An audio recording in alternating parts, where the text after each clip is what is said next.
नमस्कार, सखोल न्यूजमध्ये आपलं स्वागत. पाहूयात आजच्या ठळक घडामोडी. राज्याचे ज्येष्ठ नेते स्वर्गीय डॉक्टर पतंगराव कदम यांच्या पुतळ्यासह स्मारकाचा लोकार्पण सोहळा वांगीमधील सोनहिरा साखर कारखाना स्थळावर विरोधी पक्षनेते खासदार राहुल गांधी यांच्या हस्ते आणि विविध मान्यवरांच्या प्रमुख उपस्थितीत पार पडणार आहे. 5 सप्टेंबरला हा कार्यक्रम पार पडणार असून सांगली विधानसभा क्षेत्रातील काँग्रेस कार्यकर्त्यांसह नागरिकांनी जास्तीत जास्त संख्येने यामध्ये सहभागी व्हावं यासाठी नियोजन करण्यासाठी कुपवाडमधील अकुज हॉलमध्ये काँग्रेसचे शहर जिल्हाध्यक्ष पृथ्वीराज पाटील यांच्या अध्यक्षतेखाली बैठक संपन्न झाली.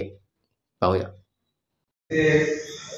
आमदार डॉक्टर विश्वजित कदम साहेबांचा फोन आला. त्यांनी सांगितलं की आज ही स्वतंत्र बैठक तुम्ही आयोजित करा आणि विद्यापीठाची पण जे कॉर्डिनेटर्स इथं आलेले आहेत त्यांच्याकडं ती गाड्यांची संख्या आपल्याला द्यायची आहे आणि त्याप्रमाणे प्रत्येक गावामध्ये त्यांनी कोणाही सांगितलं की तिथल्या त्यांनी 5 गाड्या बुक केलेत, त्या घेऊन येत आहेत.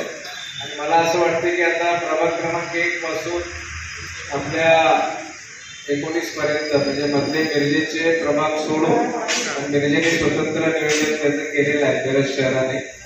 आपण सांगली आणि कुपवाडमधील प्रभाग आणि त्या व्यतिरिक्त सांगली विधानसभा मतदारसंघामध्ये येणारी जी गावं आहेत त्या गावातले कार्यकर्ते इथे उपस्थित आहेत. जसं मी आता दिसूरचं नाव घेतलं तसं त्या दृष्टिकोनातून मला असं वाटतं की आपण त्याप्रमाणे निर्णय घेऊन एक संख्या निश्चित करूया आणि त्याप्रमाणे आपण पुढे जाऊया असं मला वाटतं. वाहनांची संख्या घ्यायला लागलोय, पण वाहनं किती सीटची हा एक विषय महत्वाचा आहे. कारण एखादी ट्रॅव्हलर असते 16 सीटची पण असू शकते, आपल्या छोट्या गाड्या 5 सीटच्या असू शकतात, हे टेम्पो ट्रॅक्स किंवा सुमो सारख्या गाड्या 10-11 सीटच्या असतात. त्यामुळं आपण वाहनांची संख्या जर बोललो तर कोणत्या वाहनं येणार, म्हणजे 5 सीटच्या येणार, 10 सीटच्या येणार, हे एक महत्वाचा विषय आहे. आणि जर वाहनं आपल्याकडून उपलब्ध करून द्यायची असतील तर तशी तुमच्याकडून व्यक्तींची संख्या सांगणं गरजेचं. समजा तुम्ही 50 लोक सांगितली आणि तुम्ही 5 वाहनं मागितली, तुमच्याकडे 50 उपलब्ध आहेत आणि बाबांनी 5 सीटच्या तुम्हाला 5 गाड्या दिल्या तर 25 माणसं तुम्ही अचानक कुठून आणणार, हा सुद्धा प्रॉब्लेम व्हायला नको. किंवा तुमच्याकडे 25 माणसं आहेत आणि बाबांनी 10 सीटच्या 5 गाड्या पाठवल्या तर तुम्ही 5 गाड्या रिकाम्या नेणार का, तो पण प्रॉब्लेम व्हायला नको आहे बाबा. त्यामुळे तो एक नियोजन करूया. आणि दुसरी गोष्ट, आपला मतदारसंघ आहे, या मतदारसंघामध्ये एक मोठं लोकेशन कुठलं तर ठरवा.